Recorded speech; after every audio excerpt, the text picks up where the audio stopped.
રાધનપુરના ward number 3માં ગટરની સમસ્યા ગંભીર બની રહી છે. અનેક રજૂઆતો છતાં કાર્યવાહી ન થતા સ્થાનિકોએ ભાજપના નગરસેવકો વિરુદ્ધ અનોખો વિરોધ નોંધાવ્યો છે.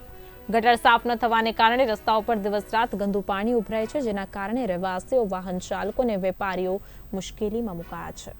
અકસ્માતોના ભય સાથે વેપારીઓને આર્થિક નુકસાન પણ સહન કરવું પડી રહ્યું છે. આક્રોશિત લોકોએ મહિલા કોંગ્રેસ સાથે મળીને જોખમ ભરેલા ખાડામાં ઝાડ વાવી અને ચેતવણી બોર્ડ લગાવ્યું. બોર્ડ પર લખ્યું, આ ખાડામાં મોટા ભાજપના મગર હોવાથી રાહદારીઓ સાવચેત રહો. નગરસેવકો જયાબેન ઠાકોર અને સુમીરાબેન ઘાંચીએ પરિસ્થિતિ માટે પાલિકા પ્રમુખ, ચીફ ઓફિસર અને ધારાસભ્ય લવિનજી ઠાકોરને જવાબદાર ઠેરવ્યા.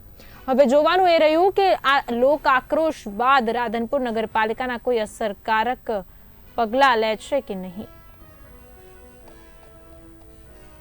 विस्तार है पटनी गेट की मीरा गेट नो बराबर हमारे अंदर टूटन आवेला है।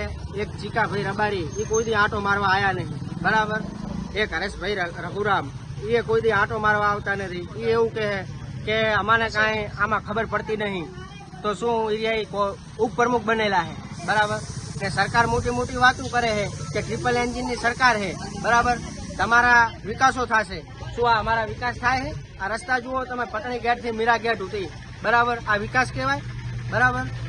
એ અમારી નગરપાલિકાને સી માંથી બી કેટેગરીમાં સમાવેશ કરો કે જેથી કરીને ગ્રાન્ટ વધારે આવે ને રાધનપુરનો વિકાસ થાય।